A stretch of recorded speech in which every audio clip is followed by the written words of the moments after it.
ಜನ ಚೇಂಜ್ ಬಯಸಿದ್ದಕ್ಕೆ ಮಾತ್ರ 2018 ಕಾಂಗ್ರೆಸ್ ಸೋತ್ಬಿಡ್ತಾ ಸರ್? ಸ್ವತಃ ಸಿದ್ದರಾಮಯ್ಯನವ್ರು ಸೋತರು, ಒಂದು ಕಡೆ ಸೋತರು, ಒಂದು ಕಡೆ ಗೆದ್ದರು. ಅಲ್ಲ ಆ ಥರದ ಲೆಕ್ಕ ಹಾಕಿದ್ರೆ Siddaramaiah is A lucky fellow.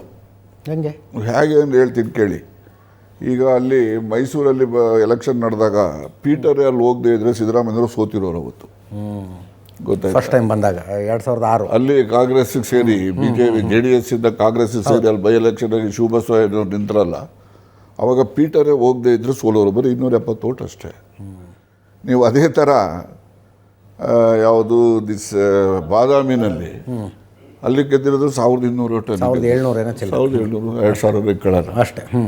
ಅವರು ರಾಮುಲು ಕಡೆಯವರು ಈ ಇದಿತ್ತಲ್ಲ ಪೋಸ್ಟಲ್ ಬ್ಯಾಲೆಟ್ಸ್, ಒಂದು 2000 ಓಟ್ ಕಲೆಕ್ಟ್ ಮಾಡಿದ್ರು ಅವರು.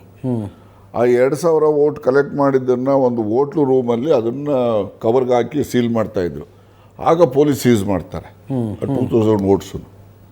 That is one. ಎರಡನೇದು, ಸಿದ್ದರಾಮಯ್ಯನವರು ಸೋಲಿಸ್ಬೇಕು ಅಂತ ಕಾಂಗ್ರೆಸ್ ಪಾರ್ಟಿ ಲೀಡ್ರುಗಳು 5 ಕೋಟಿ ರೂಪಾಯಿ ದುಡ್ಡು ಕಳಿಸ್ತಾರೆ ಅಲ್ಲಿಗೆ. ಎಲ್ಲಿಗೆ? ಬಾದಾಮಿಗೆ. ಅವ್ರು ತಗೊಂಡೋಗೋ ಮನುಷ್ಯ ಬೆಳಗಿನ ಜಾವ ಒಂದು ಊರಲ್ಲಿ ಆಕ್ಸಿಡೆಂಟ್ ಆಗಿ ಸತ್ತೋಗ್ಬಿಡ್ತಾನೆ. ದುಡ್ಡು ಬೆಳಗಿನ ಜಾವದಲ್ಲಿ ಯಾರೋ ಬಾಚ್ಕೊಂಡು ಹೋಗ್ತಾರೆ. ಅಲ್ಲಿ ದುಡ್ಡು ಸೇರಲಿಲ್ಲ, ಪೋಸ್ಟಲ್ ಬ್ಯಾಲೆಟು ಅಲ್ಲಿ ಸೀಸ್ ಮಾಡಿದ್ರು. ಇಲ್ಲಾಂದ್ರೆ ಅಲ್ಲೂ ಗೆಲ್ತಿರಲಿಲ್ಲ. ಇದು ವಾಸ್ತವಾಂಶಗಳಿವು. ಅದಕ್ಕೋಸ್ಕರ Siddaramaiah is A very lucky man ಅಂತ.